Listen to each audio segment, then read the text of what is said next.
6 fakta baru kasus penembakan Bribda Ignatius, pelaku minum alkohol dan pakai senpi ilegal.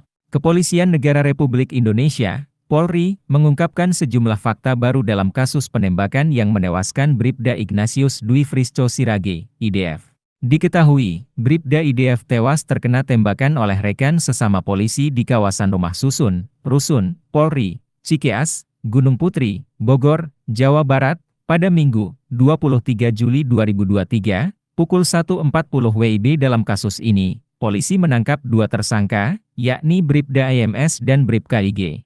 Para pelaku dan korban merupakan anggota Detasemen Khusus, Densus, 88 Anti Teror Polri. Berdasarkan hasil otopsi yang dilakukan di Rumah Sakit Kramat Jati, Jakarta Timur, ada 1 luka tembakan di kepala bagian belakang telinga kanan sampai belakang telinga kiri. Berikut sederet fakta terbaru dalam kasus tersebut. 1. Pelaku minum alkohol. Sebelum kejadian, salah satu tersangka penembak Bribda IDF meminum alkohol. Juru bicara Densus 88 Anti Teror Polri Kombes Aswin Siregar menyampaikan, temuan ini berdasarkan penyidikan awal yang telah dilakukan. Dari fakta-fakta yang telah diperoleh penyidik, IMS memang mengonsumsi alkohol sebelum atau pada saat terjadinya peristiwa itu, kata Aswin saat dikonfirmasi, Jumat, 28 Juli 2023. Hal senada juga dijelaskan Kapolres Bogor AKBP Rio Wahyu Anggoro. Rio membenarkan bahwa sebelum penembakan, Bribda IMS mengonsumsi minuman keras bersama sejumlah saksi. Rio mengungkapkan, mulanya Bribda IMS dan saksi AY berkumpul bersama di kamar saksian. Mereka bertiga mengonsumsi minuman keras. Di situ, Bribda IMS menunjukkan senjata api yang dia bawa kepada saksi An dan AY dalam keadaan magasin tidak terpasang. Setelah menunjukkan kepada saksi An dan AY, tersangka IMS memasukkan senpi yang tadi ditunjukkan kepada 2 orang tersebut ke dalam tasnya dan sambil memasukkan magasin ke dalam tas, ungkap Rio dalam konferensi pers di lobi Bareskrim, Mabes Polri, Jakarta, Jumat.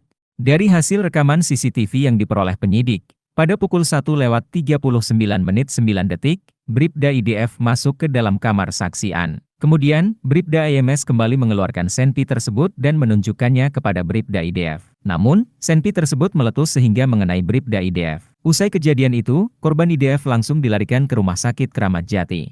Namun, Bribda IDF meninggal dunia dalam perjalanan ke rumah sakit. 2 senpi rakitan ilegal milik Bribka IG. Dari peristiwa itu, penyidik Polres Bogor menyita sejumlah barang bukti, di antaranya rekaman kamera CCTV di Rusun Polri Cikeas dan 1 pucuk senjata api, senpi, jenis pistol rakitan non-organik beserta sejumlah peluru. Direktur Reserse Kriminal Umum, Direskrimum, Polda Jawa Barat Kombes Surawan menegaskan, Bribda IDF tewas terkena tembakan senpi rakitan milik Bribka IG. 3. Asal-usul senpi rakitan diusut. Polisi masih mendalami alasan senjata api rakitan milik Bribka IG ada di tangan Bribda IMS. Hal tersebut akan didalami lebih lanjut dalam pemeriksaan kedua tersangka.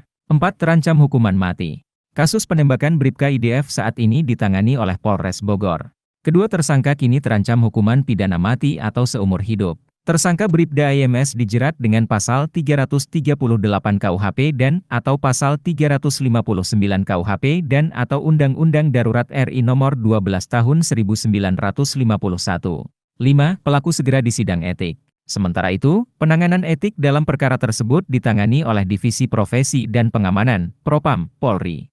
Kepala Divisi Propam Polri Irjen Syahardiantono mengatakan, pihaknya segera membentuk tim Komisi Kode Etik Polri, KEP, terkait sidang etik kedua tersangka. 6. Polri dalami dugaan bisnis senpi ilegal.